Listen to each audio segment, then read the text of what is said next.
السلام علیکم ورحمۃ اللہ وبرکاتہ۔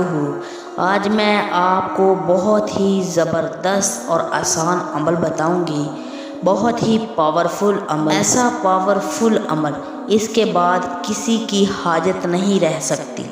اس عمل کو توجہ کے ساتھ سنیے اور پابندی کے ساتھ اس عمل کو کریں گے، انشاءاللہ اللہ تعالیٰ بہت جلد فائدہ دے گا۔ یہ عمل ان کے لیے ہے جو مائیں اور بہنیں اور بیٹیاں بہت پریشان ہیں کہ ہمارے بال جھڑتے بھی ہیں اور ٹوٹتے بھی ہیں اور سیاہ بھی نہیں رہتے۔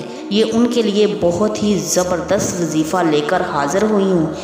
یہ وظیفہ اللہ تعالیٰ نے قرآن پاک میں ارشاد فرمایا ہے ہمارے نبی کی زلفوں کے متعلق۔ میری گزارش ہے میری ویڈیو کو مکمل دیکھیے گا اور صدقہ جاریہ کے طور پر میرے چینل کو سبسکرائب کیجیے گا۔ ایک بہت ہی زبردست جملہ آپ کی خدمت میں کہتی ہوں، اس کو بطور وظیفہ بھی پڑھ لیجیے گا۔ حضور اقدس صلی اللہ علیہ وآلہ وسلم حسن کمنبہ اور سر چشمہ ہے۔ حضور صلی اللہ علیہ وآلہ وسلم سے حسن پھوٹتا ہے۔ اللہ رب العزت نے قرآن پاک میں سورۃ والضحیٰ میں حضور صلی اللہ علیہ وآلہ وسلم کے بارے میں ارشاد فرمایا ہے واللیل اذا سجا۔ اس کے دو ترجمے ہوتے ہیں، ایک ترجمہ رات کی تاریکی میں علماء نے لکھا ہے اور ایک ترجمہ اور اس کی مراد رسول اقدس کی زلفوں کے متعلق لکھا ہے۔ حضور اقدس صلی اللہ علیہ وآلہ وسلم کی زلفیں مبارک تھی لمبا، جنبا اور وفرا، تین قسم کے بال ثابت تھے۔ یہ حضور صلی اللہ علیہ وآلہ وسلم کی زلفیں مبارک تھی۔ صحابہ اکرام فرماتے ہیں ان جیسا نظارہ ہم نے کہیں نہیں دیکھا۔ حضور صلی اللہ علیہ وآلہ وسلم کی زلفوں کا نظارہ ہم نے کہیں نہیں دیکھا۔ رسول صلی اللہ علیہ وآلہ وسلم کے بال مبارک کتنے خوبصورت تھے۔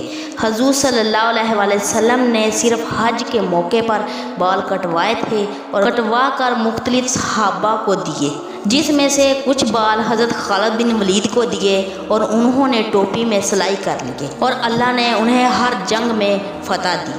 کچھ بال اور نہن حضرت امیر معاویہ رضی اللہ تعالی عنہ کو دیے تھے جو اپنے ساتھ اپنے کفن میں رکھ کر قبر میں لے گئے۔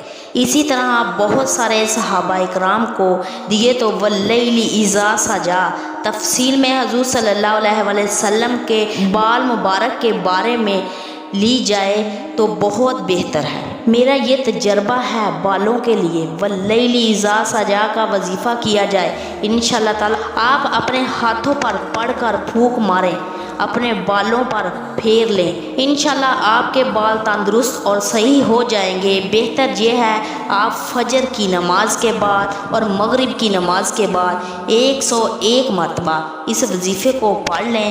اس کو پڑھنے کی ترتیب یہ ہے، بسم اللہ الرحمن الرحیم پڑھ کر 3 مرتبہ درود پاک پڑھیں، بسم اللہ پڑھ کر اس وظیفے کو شروع کر لیں۔ واللیل اذا سجا 101 مرتبہ پڑھ کر آخر میں 3 مرتبہ درود شریف پھر پڑھ لیں اور اللہ سے دعا کیجئے اپنے بالوں کی صحت یابی کے لیے۔ ہاتھ پر پھونک مار کر اپنے بالوں پر لگا لیں، انشاءاللہ 41 دن کے اندر اندر اللہ تعالیٰ آپ کے بالوں کو درست فرما دیں گے۔ میری دعا ہے اللہ آپ کو اچھے اور خوبصورت بال عطا فرمائے۔ جزاک اللہ خیر۔